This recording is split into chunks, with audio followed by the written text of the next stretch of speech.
Hey guys, tonight we journey back to the golden age of ancient Israel, to the court of its most legendary and enigmatic ruler, King Solomon. We know the stories of his divine wisdom, his fabulous wealth, and the magnificent temple he built for his God.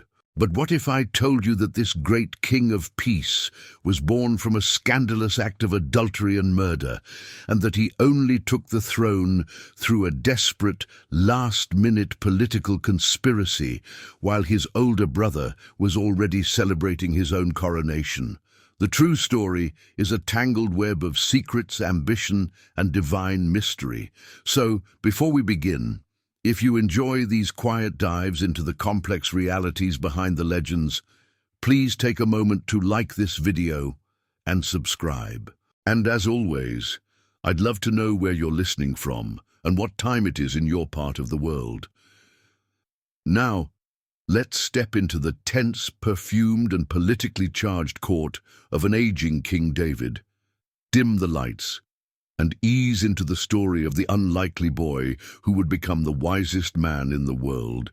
What if you were born a prince, but not the prince? The year is sometime around 1000 BC. You are Solomon, a son of the great warrior poet, King David of Israel. The good news: you live in the royal palace in the holy city of Jerusalem, a city your father conquered and made the capital of a new, unified kingdom. The bad news: you are far down the line of succession. Your very existence is a permanent, public reminder of your father's greatest and most shameful sin, and your older half-brothers are all charismatic, ambitious, and very dangerous men. Your life begins under a dark cloud. This is the great historical fact, the foundation of your story as told in the Bible.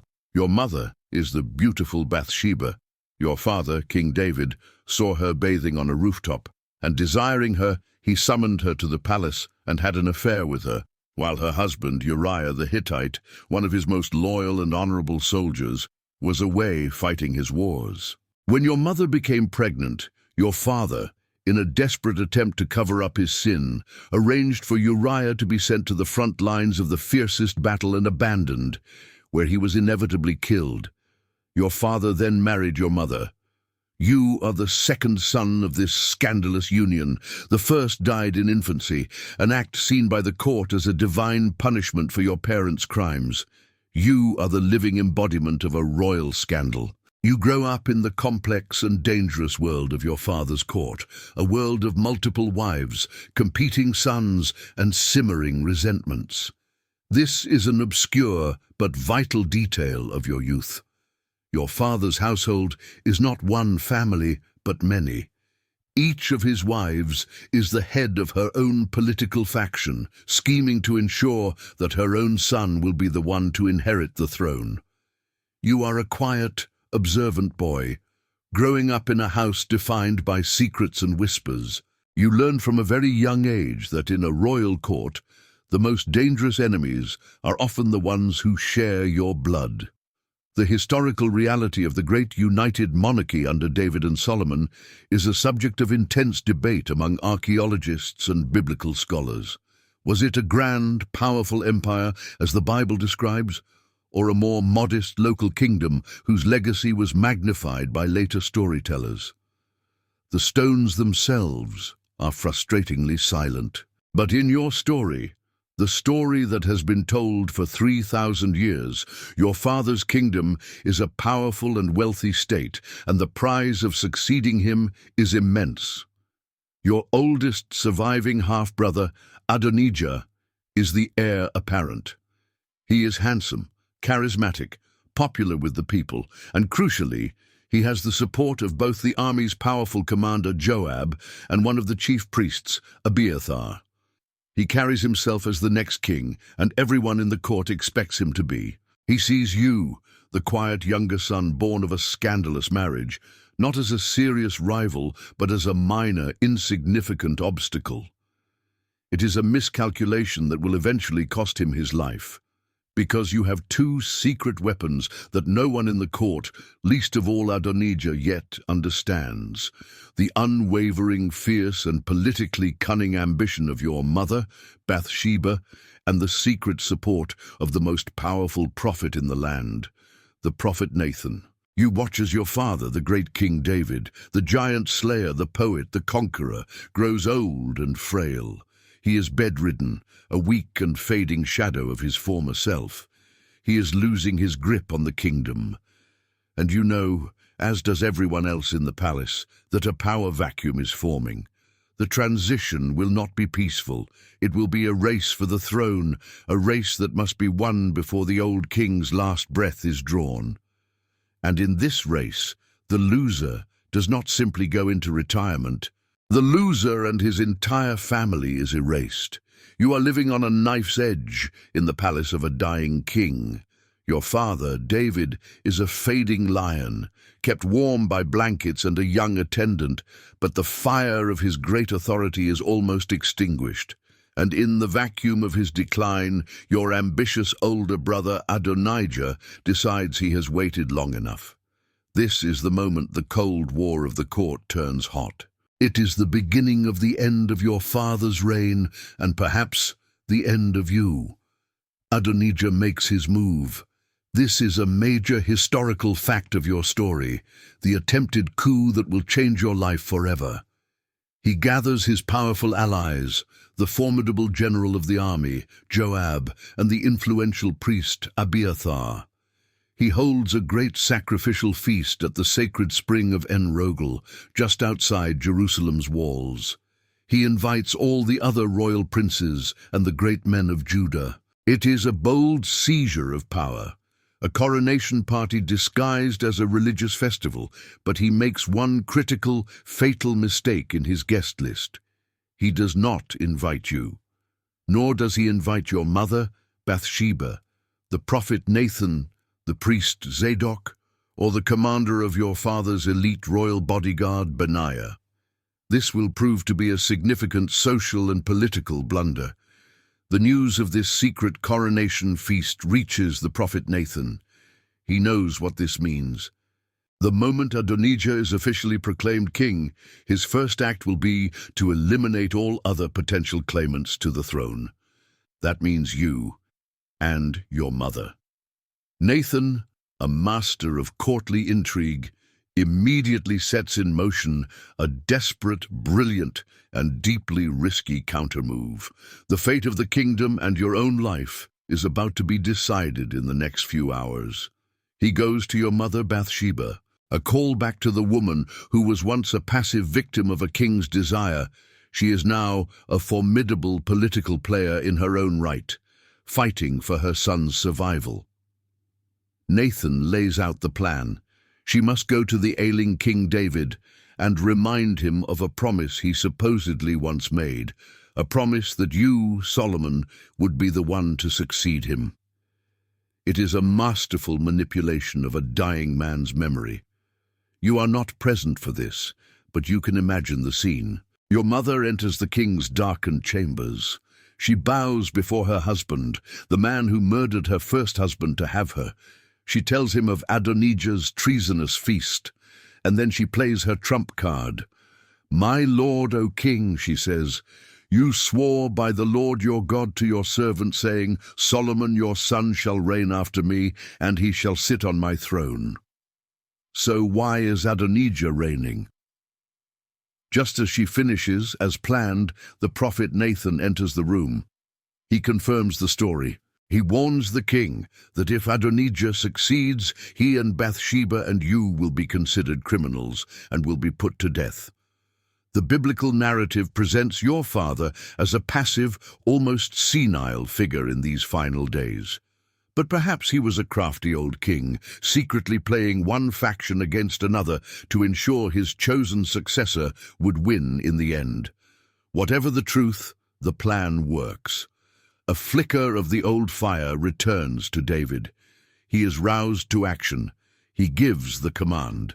"You are to be crowned king." Immediately, everything happens with a breathtaking speed. You are brought from your chambers, you are placed on your father's own royal mule, a powerful symbol of designated inheritance. You are led in a great procession, not to En-Rogel, where your brother is feasting, but to the other sacred spring of Jerusalem, the Gihon spring. This is an obscure but vital detail. The Gihon was the city's main water source, a place of life and coronation. There, the priest Zadok anoints your head with holy oil from the tabernacle. The prophet Nathan sounds the shofar, the ram's horn, and the cry goes up from your supporters, "Long live King Solomon." 2 kings have now been proclaimed in Israel on the same day. One, Adonijah, has the army commander and popular support. You, Solomon, have a dying king's last-minute decree, the authority of the prophet, and the anointing of the high priest. It is a race for legitimacy, and the sound of your coronation trumpet now echoes across the valley, reaching the ears of Adonijah and his guests at their feast.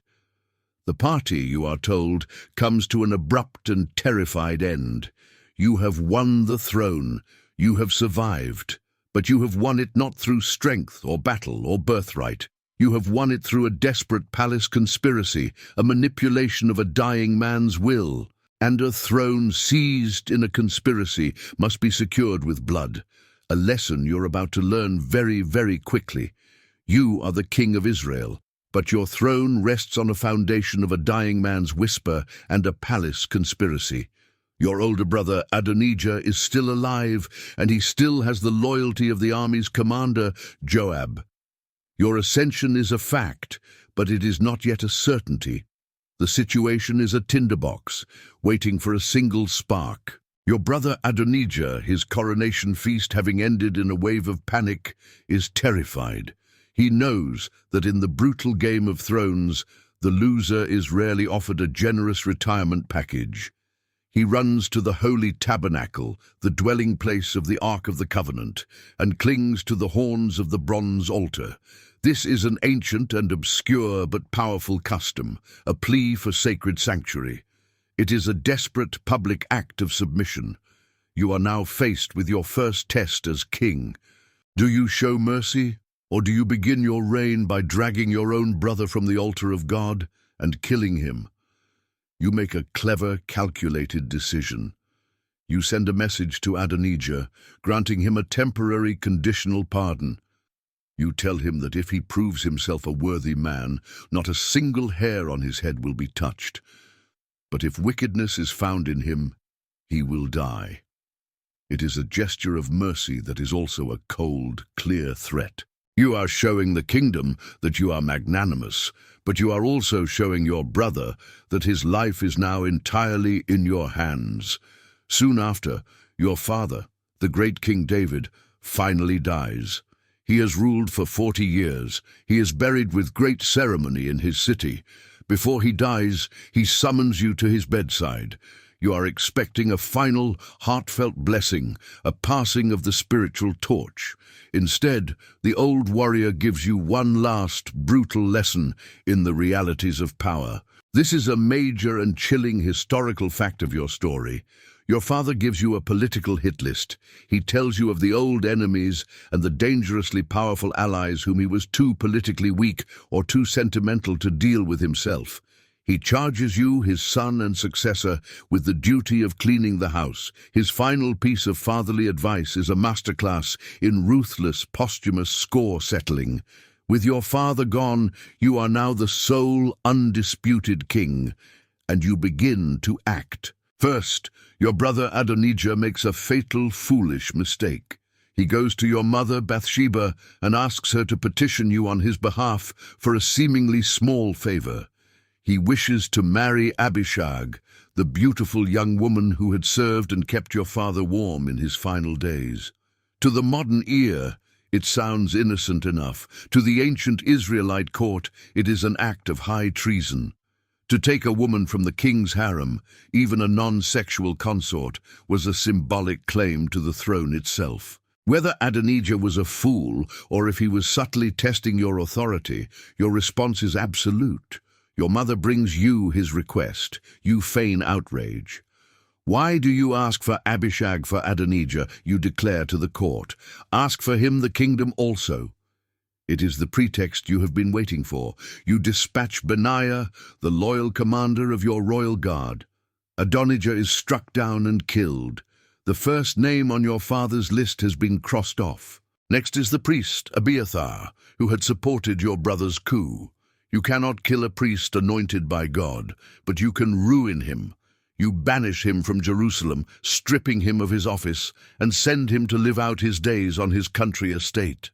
The second threat is neutralized. Finally, the most dangerous man in the kingdom, Joab, your father's ruthless and brilliant army commander. He has been the bloody right hand of your father for decades, but he backed the wrong horse in the succession. Hearing that Adonijah is dead, Joab knows he is next. He does the only thing he can. He flees to the tabernacle and, like Adonijah before him, he clings to the horns of the altar. You send Benaiah to execute him. Benaiah returns, saying that Joab refuses to leave the holy ground. Your command in response is chilling in its pragmatism, a violation of the sacred right of sanctuary. Strike him down and bury him, you order. And so Benaiah goes back and kills Joab right there at the very altar of God. You have now secured your throne through deception and bloodshed. Your hands are stained with the blood of your own brother and your father's oldest general. It is a dark, brutal, and deeply sucky beginning for a king who will one day be remembered for his unparalleled peace and his divine wisdom.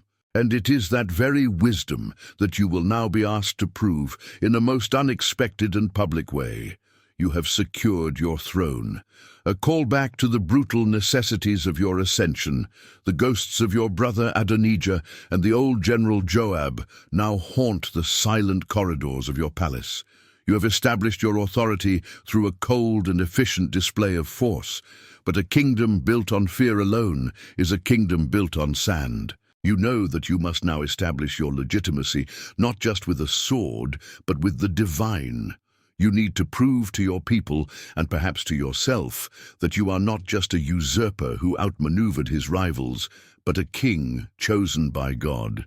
You travel to the great high place at Gibeon, the most important religious site in your kingdom before the construction of your great temple. You are there to perform a public act of piety so extravagant that it will leave no one in doubt of your devotion. This is a major historical fact of your early reign. You offer not 1, not 10, but 1,000 burnt offerings on the great bronze altar. It is a spectacle of almost unimaginable devotion and wealth, a clear message to God and to your people that you are a serious and dedicated king. That night, after the fires have died down and the air is thick with the scent of smoke and roasted meat, you have a dream that will define your entire legacy. The God of your father, Yahweh, appears to you. He speaks to you not in riddles, but with a simple, direct, and terrifyingly vast offer. He gives you what amounts to a blank check from the Creator of the universe, a single divine wish. Ask for whatever you want me to give you, God says.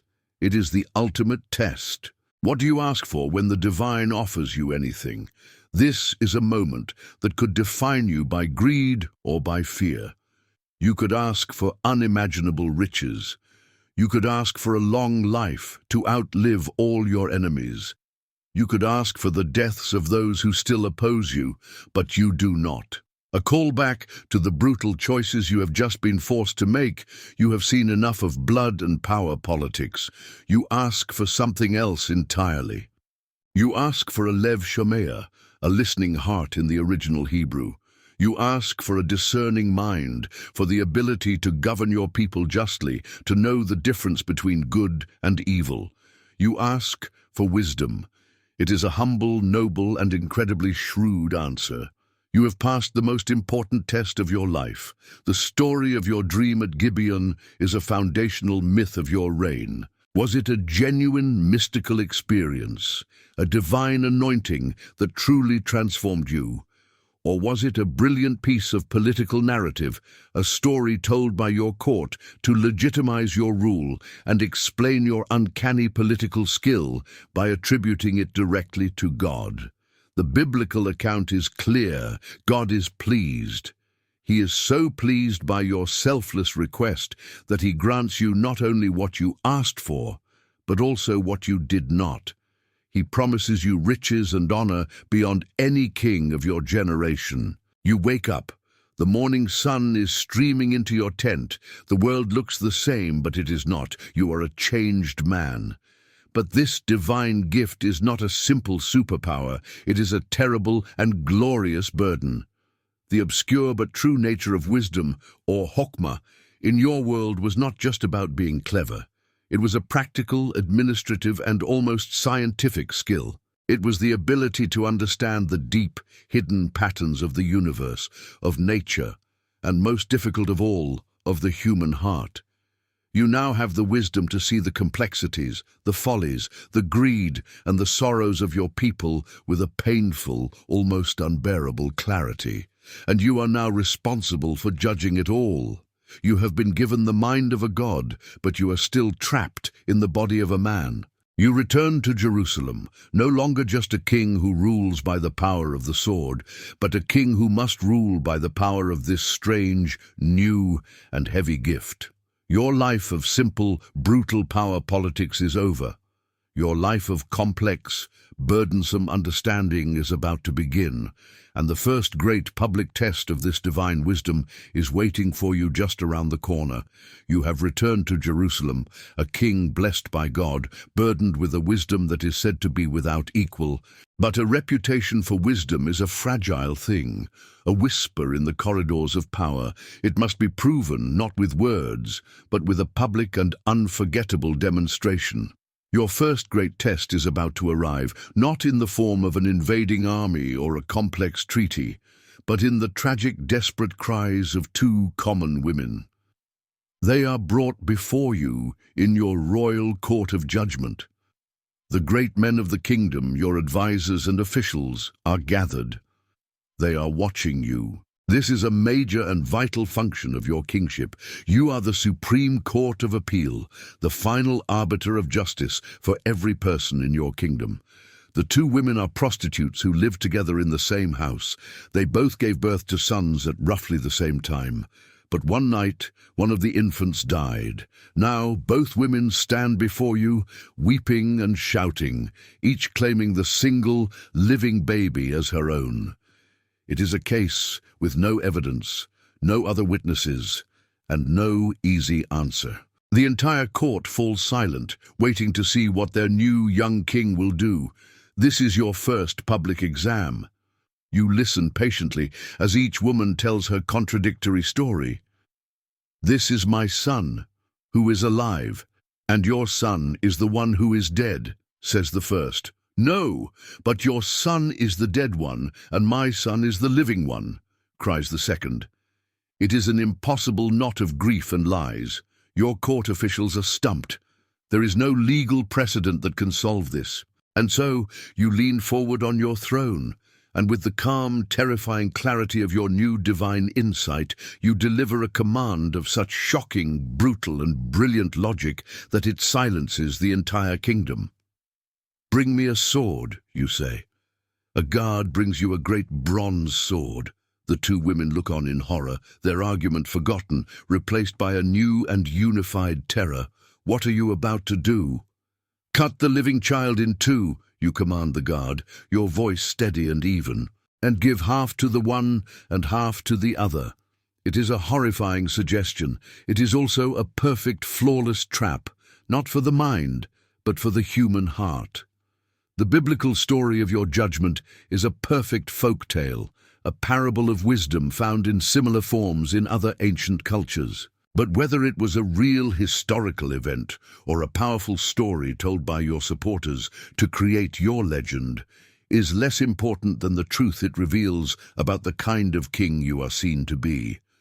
A man with a terrifying and almost supernatural insight into the human soul. The first woman, the liar, agrees to your judgment. "Let him be neither mine nor yours," she says, her face a mask of bitter jealousy. "Divide him." But the other woman, the true mother, cries out in agony. Her own life is nothing compared to her child's. "Oh, my lord," she begs, "give her the living child and by no means kill him." In that single, selfless cry, the truth is laid bare for all to see. You have not judged the evidence. You have judged their hearts. You raise your hand. "Give the first woman the living child," you declare, your voice ringing with authority. "Do not kill him. She is his mother." A wave of awe ripples through the court. The story of your incredible judgment spreads like wildfire throughout Israel and beyond. The people no longer see you as just the son of David, the boy who won the throne through a palace coup. They see you as a king truly blessed by God, a ruler of almost superhuman wisdom. A callback to the bloody purges that began your reign, you have now shown your people the other side of your power. You have shown them that the same king who can command the death of his enemies can also dispense a justice that is profound, miraculous, and life-giving. You have secured your throne not just with the sword, but with a display of wisdom so perfect that it can only be seen as divine. But you know this is only the beginning. You have now established your reputation, and the burden of living up to it will be immense. And your next great challenge will not be a test of the heart, but one of stone, cedar, and gold. You have proven your wisdom to your people. Your throne is secure, your reputation divine, your kingdom is at peace, a rare and precious condition in a world of constant warfare. But there is one great, unfulfilled promise hanging over your dynasty, a final command from your father David. He was a man of war, his hands stained with the blood of 100 battles, and so he was forbidden by God from building a permanent, magnificent house for the Ark of the Covenant. That sacred and monumental duty now falls to you, his son of peace. You will build the great temple of Jerusalem. This is not a simple construction project. It is to be your life's great work, a testament to the glory of your God, and not coincidentally, to the glory of your own reign. This is the great historical fact that will define your legacy. But building a house for the creator of the universe, you soon discover, is an incredibly complex and ruinously expensive undertaking. It is a project of international diplomacy, massive supply chain management, and years of grueling, meticulous labor. You are no longer just a king and a judge. You are now the lead project manager on the most ambitious and sacred construction project in the world. Your first problem is a logistical one. Your kingdom of Israel is a land of olive groves and wheat fields, of hills and sheep. It has plenty of faith, but a distinct and disappointing lack of the high-quality, monumental timber required for a truly divine residence. The most famous and prized wood in the entire ancient world is the legendary cedars of Lebanon, renowned for their height, their straightness, and their fragrant, rot-resistant wood. To get them, you must forge a major international alliance. You send a diplomatic mission north to your neighbor, Hiram, the Phoenician king of Tyre. Hiram had been a great friend and ally to your father, David. You now call upon that friendship. This is an obscure but vital detail of your reign. The Temple of Jerusalem was as much a feat of foreign policy as it was of faith. You and Hiram strike a deal. The deal is simple. He will provide you with all the cedar and cypress wood you need, and just as importantly, with his own master craftsmen, Phoenician architects, engineers, and artisans who are renowned for their skill in stonework and carpentry. In exchange, you will pay him with the one thing your kingdom has in abundance: food. You agree to send him massive annual shipments of wheat and the finest pressed olive oil to feed his royal household and his kingdom. You are about to build your great temple with a combination of prayer and a massive agricultural export program. The scale of the operation is breathtaking. For the next 7 years, your kingdom is a beehive of activity. Hiram's men fell the great cedars in the mountains of Lebanon. The massive logs are floated down the coast in great rafts to the port of Jaffa.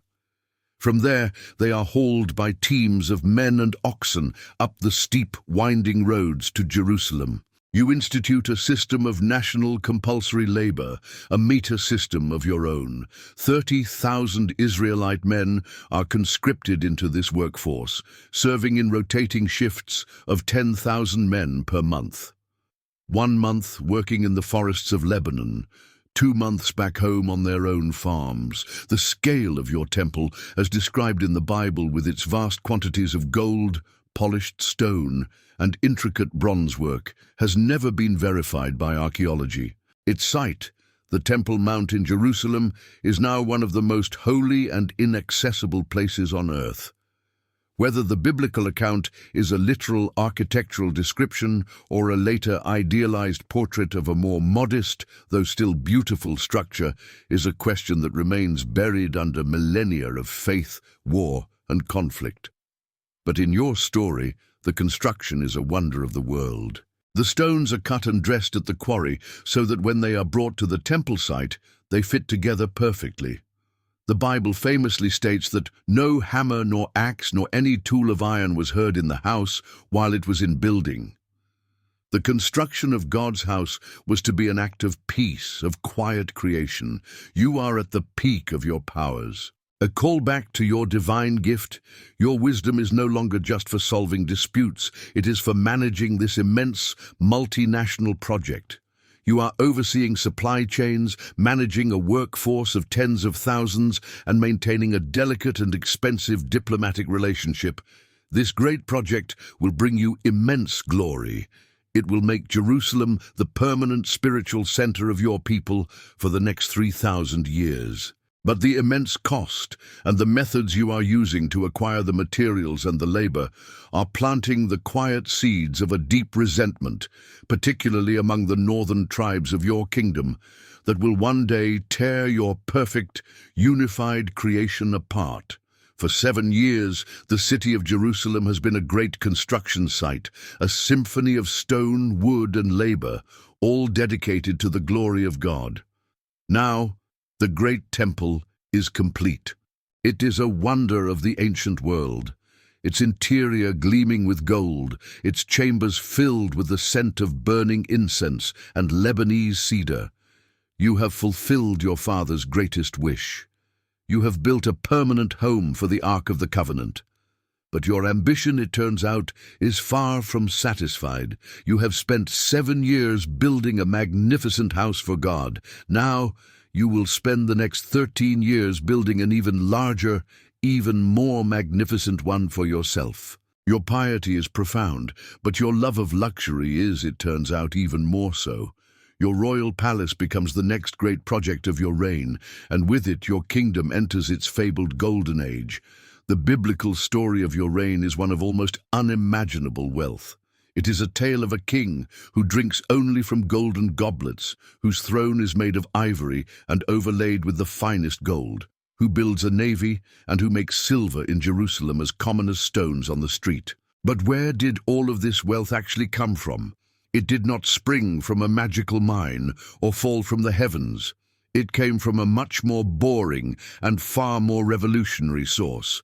A brilliant and ruthlessly efficient national economic strategy. This is a major historical fact of your rule. You are not just a wise king, you are a master of international trade. You understand that the true wealth of your kingdom lies not in what it can produce, but in its strategic location. Your kingdom sits astride the great crossroads of the ancient world, the land bridge connecting the great empires of Egypt and Mesopotamia, and linking the Mediterranean world to the exotic markets of Arabia and the East. You turn your kingdom into a logistical superpower. You control the great caravan routes, the King's Highway, and you levy heavy taxes on every merchant and every camel train that passes through your territory. But your greatest economic innovation is at sea.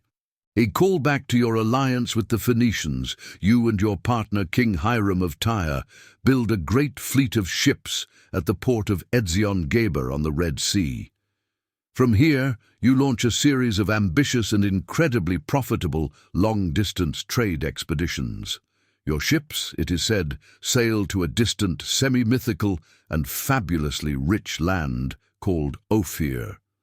The exact location of this obscure and mysterious land is one of the great unsolved puzzles of history. Scholars have speculated it could be in modern-day Yemen, or on the coast of Somalia, or Ethiopia, or perhaps even as far away as India. What is certain is that these voyages were immensely successful. The Bible says your fleet returned every 3 years, their holds filled with a breathtaking cargo of treasures, vast quantities of gold, silver, precious stones, fine woods, and most exotically, ivory apes and peacocks. You have just established the most profitable and mysterious long-distance shipping enterprise in the ancient world, a direct trade link to the luxury markets of Africa and Arabia that bypasses all your rivals. The archaeological evidence for your grand palace and this immense wealth is, like that for the temple, frustratingly scant. This has led many historians to question the scale of the biblical descriptions. Were you truly a great emperor dripping in gold, a monarch on the scale of an Egyptian pharaoh? Or were you a more modest but still successful regional king whose reign was later glorified into a legendary golden age by writers living in a much poorer and more difficult time? In your story, however, the wealth is real, and it is a direct result of your divine wisdom. A callback to your dream at Gibeon. The listening heart you asked for was not just for judging human disputes, it was for understanding the very patterns of the world, the flow of trade, the logic of supply and demand, the art of the deal. You are a king who understands that true, lasting power comes not just from the sword, but from the ledger. You are building your kingdom's security not just with fortresses, but with a thriving, diversified, and state-controlled economy. This vast wealth allows you to build a golden kingdom, a beacon of stability and splendor, but it also attracts attention. It makes your kingdom an object of desire and envy for your rivals. And it creates a culture of luxury and opulence that the old, desert-hardened prophets of your people will soon begin to warn is a seductive poison to the soul of Israel.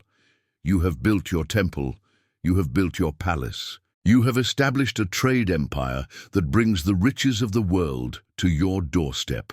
Your fame and the fame of your God-given wisdom has now spread to the furthest corners of the known world.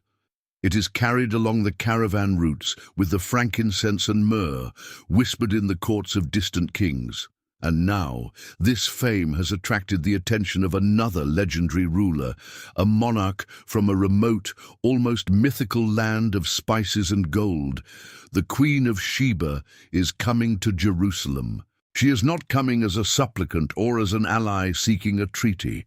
She is coming, the Bible tells us, to test you with hard questions. This is the next great chapter of your reign. It is not a story of war or of building, but of a meeting of minds. The historical and archaeological reality of the Queen of Sheba is one of the most enduring mysteries of the ancient world. Was she a real ruler of a powerful Sabaean kingdom in the rich lands of modern-day Yemen or Ethiopia? Or is her story a magnificent literary creation, a parable designed to showcase your wisdom and the vast international reach of your fame, thereby legitimizing your reign in the eyes of the world?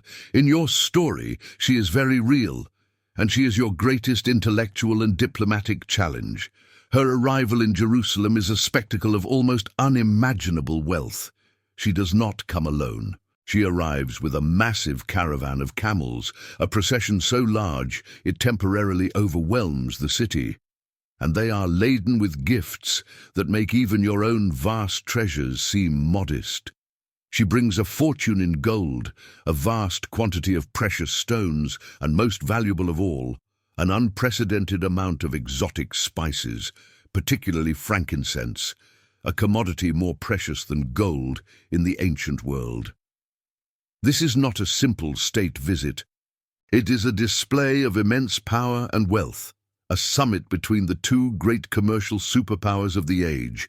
You receive her in your magnificent new palace, and the testing begins. This is an obscure but vital detail of ancient Near Eastern diplomacy. The hard questions she puts to you are not a casual quiz. Riddling was a formal and highly respected mode of intellectual and diplomatic contest.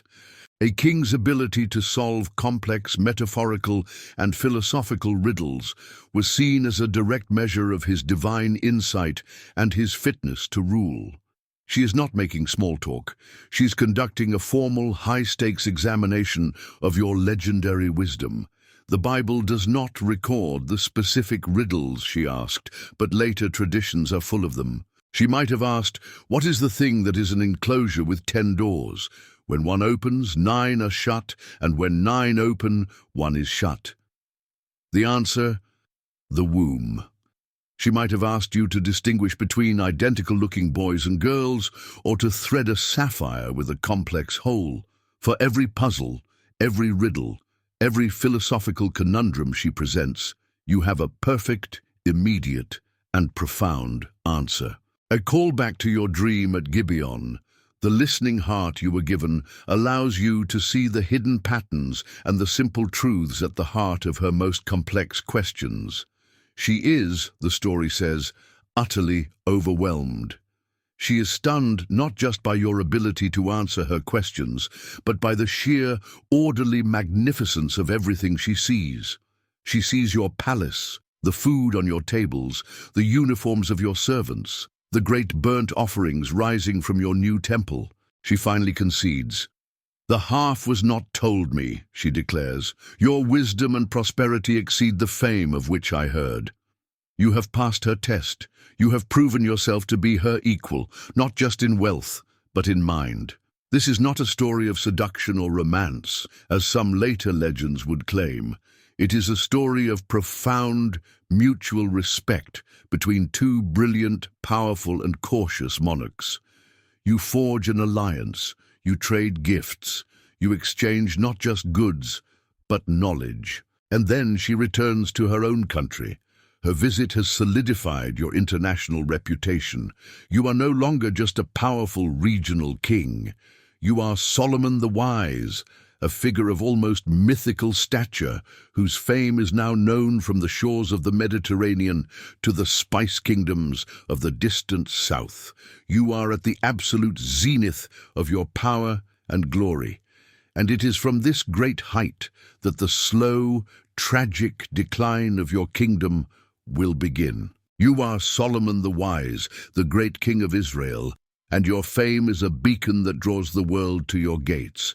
Your court is a center of culture, wealth, and diplomacy. A callback to your great summit with the Queen of Sheba, you have proven that your wisdom is a tool as powerful as any army. You will now use that wisdom to build a lasting peace for your kingdom, not with swords and fortresses, but through the most ancient and intimate of all political instruments, marriage. This is the next great defining chapter of your reign, and the one that will become the source of your legendary downfall. You are the king of a prosperous, stable kingdom. To protect that peace, you embark on a massive, unprecedented campaign of diplomatic marriages. The biblical account states, with a kind of stunned admiration, that you eventually had 700 wives of royal birth and 300 concubines. This is almost certainly a symbolic exaggeration, a way of expressing your immense international influence and prestige. But the historical truth behind the number is clear. Your marriages were instruments of statecraft. This is not a story of romantic indulgence or insatiable lust. It is a story of cold, hard political necessity. You are a king surrounded by potentially hostile nations, the Moabites, the Ammonites, the Edomites, the Sidonians, the Hittites, and most powerfully, the great empire of Egypt to the south. Instead of fighting them, you make them your family. Each of your royal wives is a living treaty, a walking, breathing alliance with a foreign king. Your most prestigious and important marriage is to the daughter of the Pharaoh of Egypt. This is a major political coup. You have not just made peace with your most powerful neighbor, you have become the son-in-law of a god-king.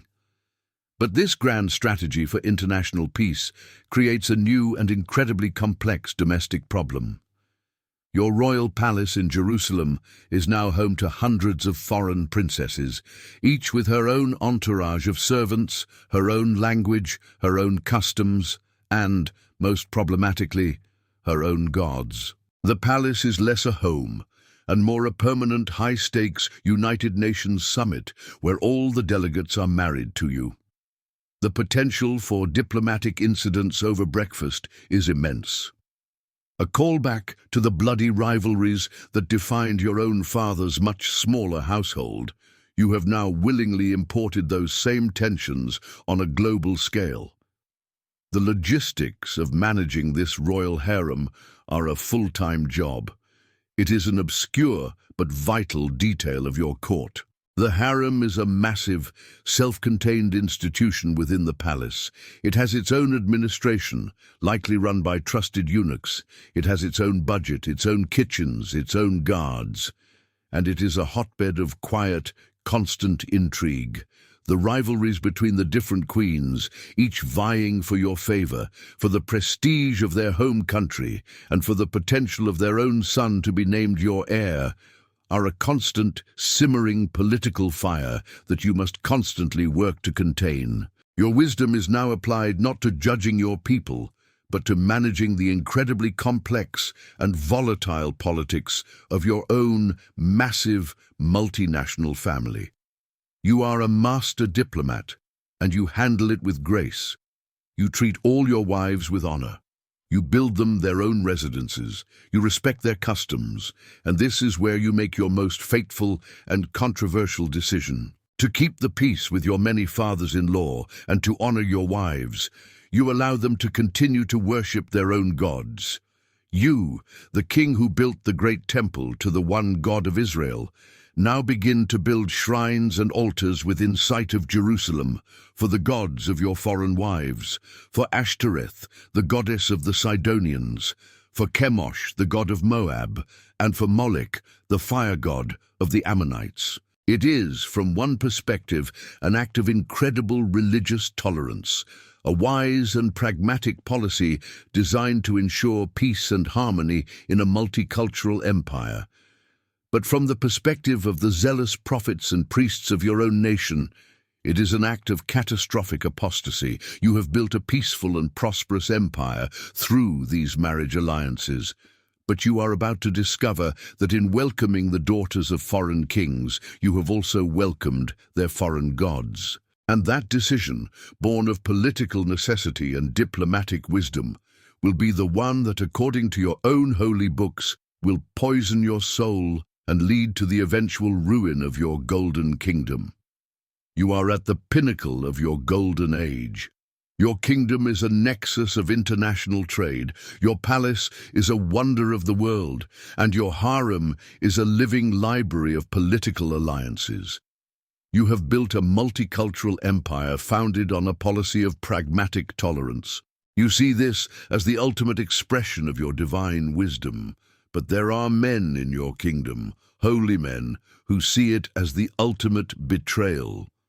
This is the next chapter of your story, the point where the brilliant success of your foreign policy begins to create a catastrophic failure in your own house. The prophets of Israel, men who speak with the raw, uncompromising authority of the desert god, are not impressed by your glittering court.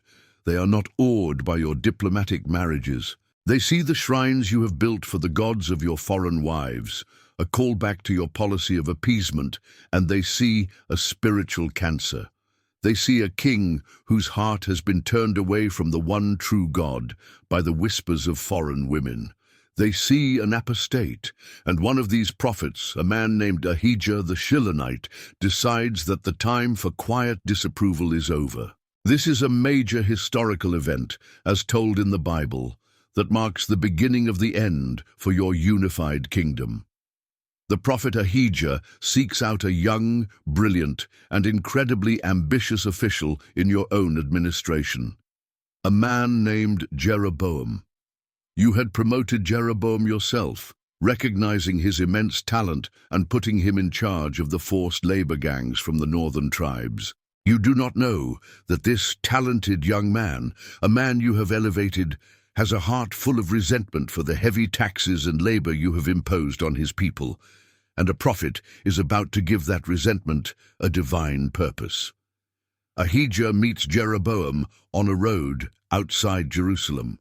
In a moment of stark, symbolic theater, the prophet takes off the new cloak he is wearing and tears it into 12 pieces. This is an obscure but powerful form of prophetic action. He gives 10 of the pieces to the stunned Jeroboam, and then he delivers the prophecy from God. Because you, Solomon, have turned to other gods, the Lord will tear the kingdom from the hands of your son after your death. And he will give 10 of the 12 tribes of Israel to Jeroboam to rule. From a purely secular historical perspective, the story of Ahijah's prophecy can be seen as the biblical writer's way of explaining the later historical split of the kingdom. It frames a political rebellion, likely driven by very real economic and social grievances, as a preordained act of divine punishment for your religious sins. But in your story, this is a moment of pure, treasonous, and divinely sanctioned rebellion being plotted right under your nose. The seeds of civil war are now being sown, not by a foreign enemy, but by a man of God in the name of God. Somehow, you hear of this prophecy. You learn of this secret meeting, this symbolic act of tearing the kingdom apart. A callback to the ruthless pragmatism that secured your throne. Your response is swift and absolute. You order Jeroboam to be arrested and executed. You will kill this threat before it can grow. But Jeroboam is clever. He is warned and he flees. He escapes to Egypt, where he is given sanctuary by the Pharaoh Shishak, an old rival of yours who is more than happy to harbor a man prophesied to be the future king of a fractured Israel. You are now in a terrible position. You, the wisest man in the world, can now clearly see the future destruction of your own magnificent creation. You know the name of the man who will lead the rebellion. You understand the deep-seated grievances of the northern tribes that will fuel his rise.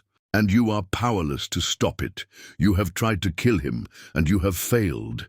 He is now safe in the court of your greatest foreign rival, simply waiting for you to die. Your divine gift of wisdom has become a curse. It allows you to see with perfect, agonizing clarity the coming storm, a storm that your own actions, your heavy taxes, your foreign wives, your divided heart have summoned. Your golden age is beginning to tarnish, and the cracks are starting to show in the foundations of your great temple. The prophecy of your kingdom's division hangs over the final years of your reign like a dark cloud.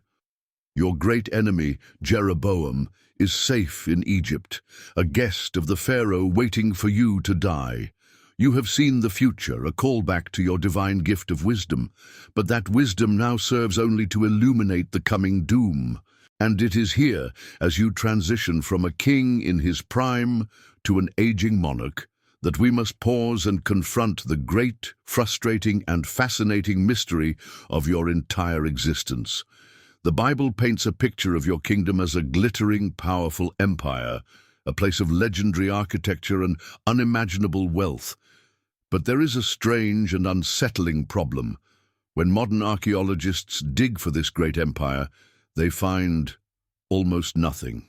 This is the next chapter of your story, a journey out of the sacred text and into the hard, dusty, and often disappointing reality of the ground itself. The historical reality of your great, united monarchy is one of the most contentious and passionate debates in all of archaeology and biblical scholarship. For centuries, the story was accepted as literal history. But modern archaeology, with its scientific methods, has created a fascinating and deeply challenging puzzle. In the layers of earth beneath Jerusalem and the surrounding Judean hills, where the evidence of your great 10th century BC empire should be, there is a profound and mysterious silence.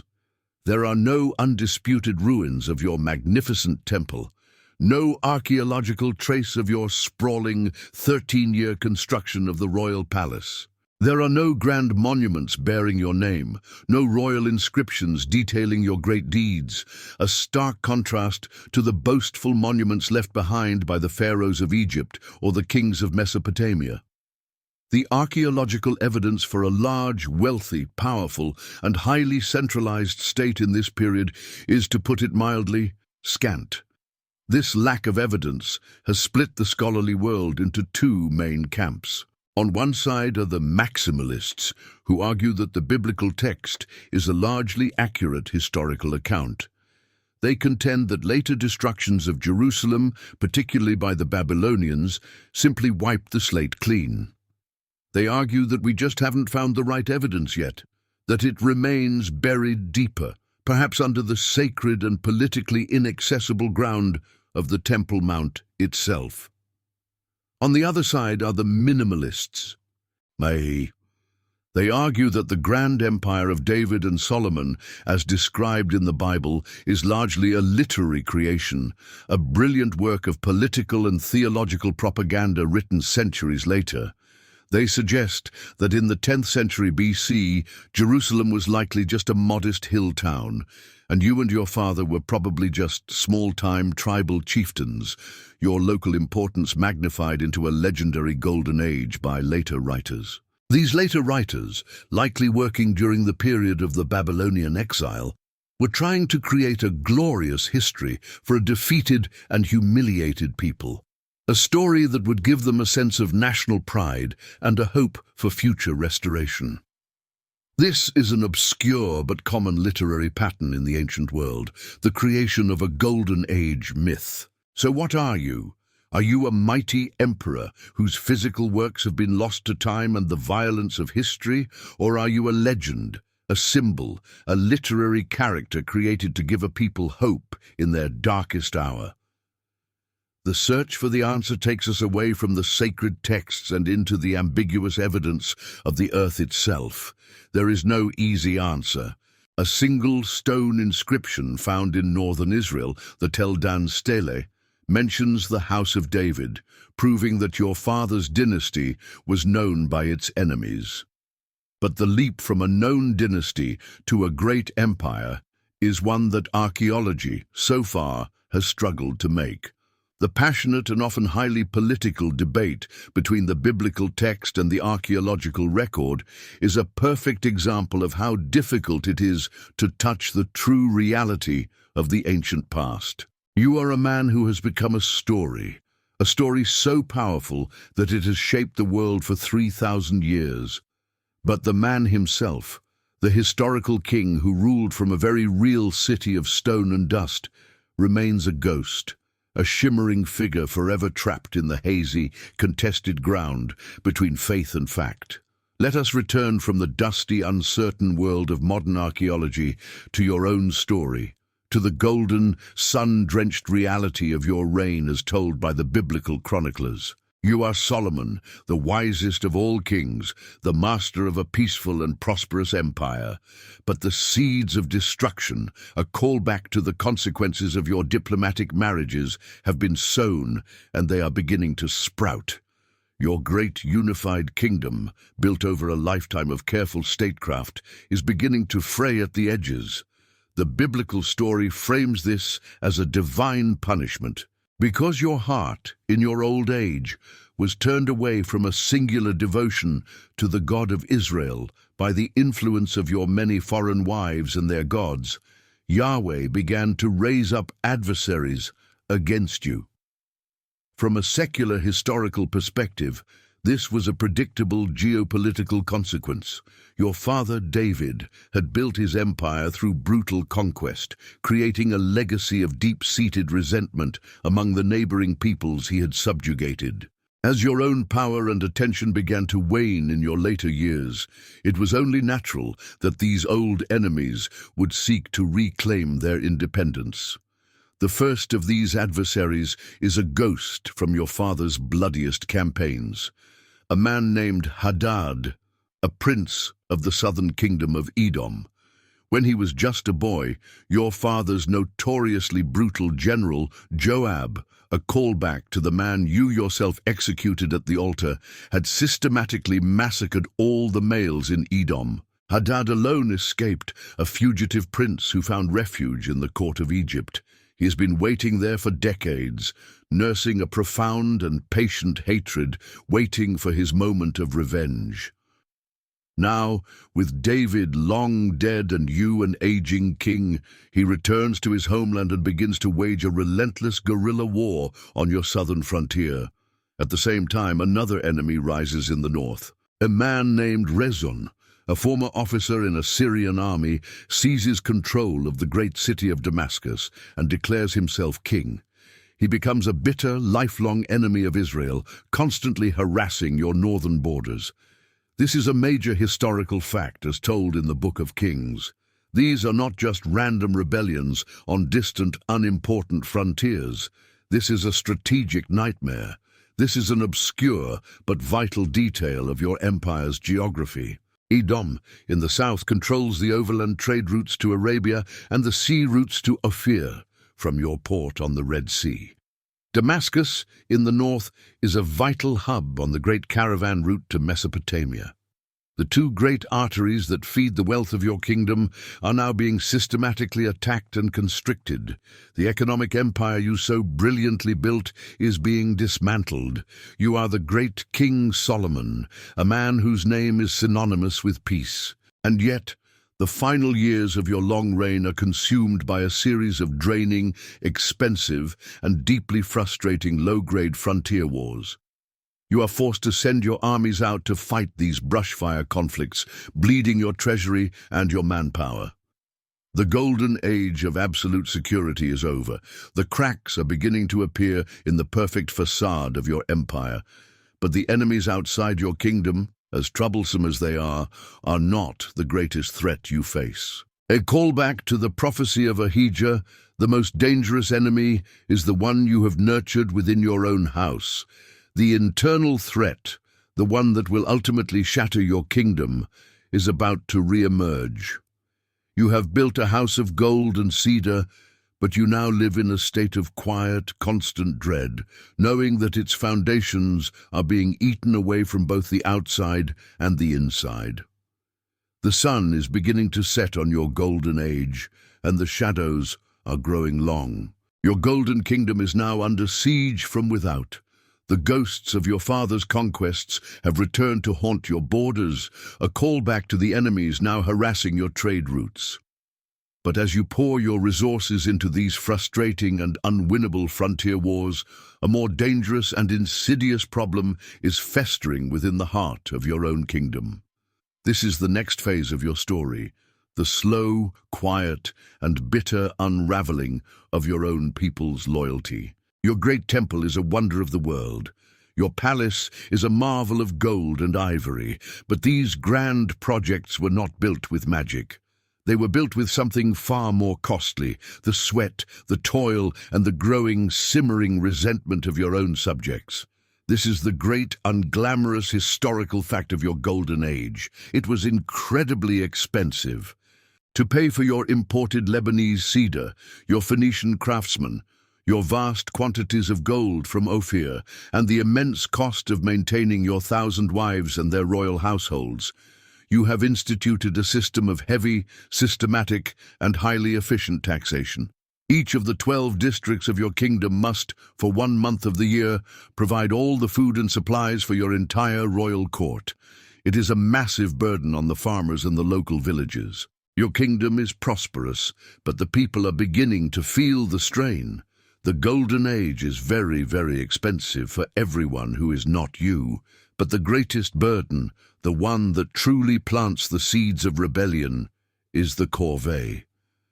This is your system of mandatory forced labor. A major historical fact, you have conscripted an entire generation of your own free Israelite citizens into national service. The Bible states that you had a permanent labor force of 30,000 men. For 1 month out of every 3, they are taken from their own homes, their own families and their own farms, and they are sent to work on your grand state projects.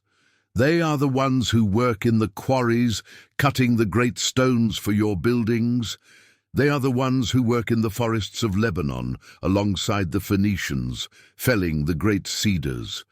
They are the ones who build the walls of your new supply cities. They are building your glory with their own aching backs and their own lost time.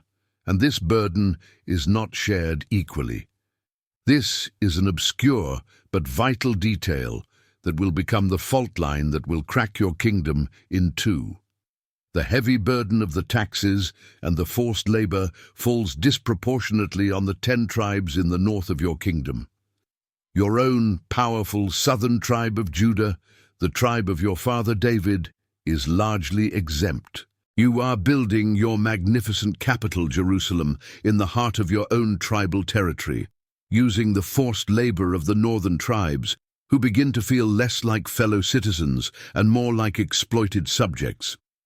The Bible presents the popular discontent as a direct result of your religious failings. A modern historian might see a more direct cause and effect, that a populace groaning under the weight of crushing taxes and forced labor is a populace that will inevitably seek a new leader and will use any justification, religious or otherwise, to do so.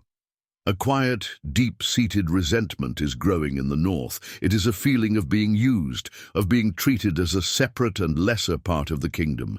It is a dangerous tribal bitterness. You are the wisest man in the world, a callback to your divine gift. But in your old age, are you still listening? Do you see the growing anger in the eyes of the men from the northern tribes? Or have you, in your golden palace, surrounded by luxury and the flattery of your courtiers, become detached from the struggles of your common people?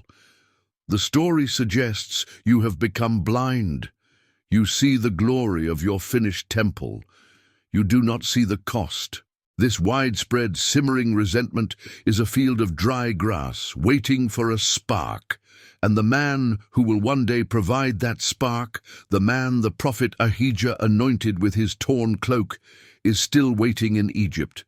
Jeroboam, a callback to the man you tried and failed to kill, is the perfect leader for this discontented people.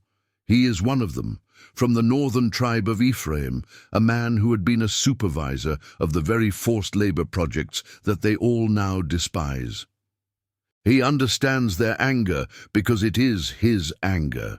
He is not just a political rival, he is the embodiment of a deep and growing national grievance. The external enemies are a problem, but the real existential threat to your unified kingdom is the quiet, bitter anger of your own overburdened people. You are an old man now. You have been the king of Israel for nearly 40 years. A callback to the golden age you built, your great temple gleams on its mountaintop. Your palace is a monument to your wealth, and your name is a synonym for wisdom throughout the known world. You have had everything a mortal man could ever desire: absolute power, unimaginable riches, divine wisdom, and 1,000 wives. And now, in the long, quiet twilight of your reign, you are confronted with the great, final, and deeply human question: was any of it actually worth it? This is the next chapter of your story, the quiet, melancholic decline of a great king. The Bible, the great chronicle of your life, delivers a harsh verdict on your final years. It says that your heart, once so fully devoted to the God of Israel, was led astray. A callback to the diplomatic necessities of your reign, your many foreign wives, whom you married to secure peace for your kingdom, have turned your heart to their own gods. The man who built the great temple on one hill in Jerusalem is now, in his old age, building shrines on the hills opposite for the gods of his wives, for Ashtoreth, the goddess of the Sidonians, and for Molech, the detestable god of the Ammonites. From a political perspective, this was an act of pragmatic tolerance, a way of keeping your vast, multinational and multi-religious household at peace. From the perspective of your own faith, it was a catastrophic betrayal. The prophets and priests who once celebrated your wisdom now see you as a cautionary tale, a great man brought low by the temptations of foreign women and foreign idols. But perhaps the truest insight into your final years comes from the obscure but powerful literary tradition that attributes 3 books of the Bible to you, each one corresponding to a different stage of your life. The Song of Songs, a passionate, erotic, and beautiful love poem, is said to have been written by you in your youth. The Book of Proverbs, a collection of practical, shrewd, and wise sayings on how to live a good and successful life, is the product of your confident middle age. And now, in your old age, you are said to be the author of the Book of Ecclesiastes, one of the most profoundly pessimistic and existentially weary documents ever written. The traditional attribution of these books to you is a literary convention, not a historical certainty. But as a portrait of the emotional arc of a human life, it is a timeless and powerful narrative. And if Ecclesiastes is a window into your soul, then you are a man who has ended his life in a state of deep, philosophical despair. The book's central, recurring theme, a cry that echoes through its verses, is Havel Havalim, Hakol Havel. Vanity of vanities, all is vanity. This is the final bitter fruit of your divine gift of wisdom. You, the wisest man in the world, have looked at everything you have achieved. Your great temple, your golden palace, your trade empire, your wives, your power, your fame, and you have concluded that all of it is ultimately meaningless. It is a chasing after the wind. You write of the endless, repetitive cycles of life, of the injustice of the world, where the righteous suffer and the wicked prosper. You write of the simple pleasures, to eat, to drink, to enjoy one's work, as the only small good in a life that is otherwise destined for the darkness of the grave, where the wise man dies just as the fool does. The enemies you have held at bay for so long are growing stronger on your borders. The resentment of your own people over your heavy taxes and forced labor is a silent poison, waiting for you to die. And your son and heir, Rehoboam, the one who will have to face this coming storm, is not the man you had hoped he would be. You have seen it all, you have done it all, and you have found it all to be empty. This is the ultimate sucky reality of your life. You asked God for wisdom, and he gave you so much that it finally allowed you to see the profound, tragic, and inescapable vanity of your own magnificent existence. You die. After a long reign of 40 years, the wisest man in the world, the great King of Peace, breathes his last. You are buried with great honor in the city of David, the city your father conquered, and that you transformed into a golden capital. You leave behind a legacy of unparalleled splendor, a magnificent temple, a grand palace, a reputation for divine wisdom, and a kingdom that is, on the surface, unified and at peace. That peace, which you so carefully constructed through a lifetime of complex diplomacy and strategic alliances, will last for about another 5 minutes. This is the final and most profound chapter of your story. The immediate and catastrophic collapse of everything you ever built. Your son and heir, a man named Rehoboam, now takes the throne. A callback to the prophecy of Ahijah, the man who was destined to tear your kingdom apart. Jeroboam hears of your death and returns from his long exile in Egypt. The stage is set for the final tragic act. The elders of the 10 northern tribes, the people who bore the heaviest burden of your taxes and your forced labor, a callback to their simmering resentment, come to your son with a simple, reasonable request. They say to him, "Your father made our yoke heavy. Now therefore lighten the burdensome service of your father and his heavy yoke which he put upon us, and we will serve you." It is a chance for your son to heal the divisions in the kingdom, to begin his reign with an act of grace and reconciliation. He asks for 3 days to consider his answer. He first consults the old wise men who had served you. They advise him to be a servant to his people, to speak good words to them, and they will be his servants forever. But Rehoboam rejects the counsel of the old men. Instead, he listens to the young, arrogant men he grew up with. And on the third day, he gives his answer, demonstrating a stunning and total lack of the wisdom you were so famous for. He speaks to the northern tribes not with kindness, but with a contemptuous threat. "My little finger is thicker than my father's waist," he tells them, "and now, whereas my father laid a heavy yoke upon you, I will add to your yoke. My father chastised you with whips, but I will chastise you with scorpions." It is not a successful start to his reign. It is the single most foolish and destructive sentence ever uttered by a king of Israel. The response of the 10 northern tribes is immediate and absolute. They secede.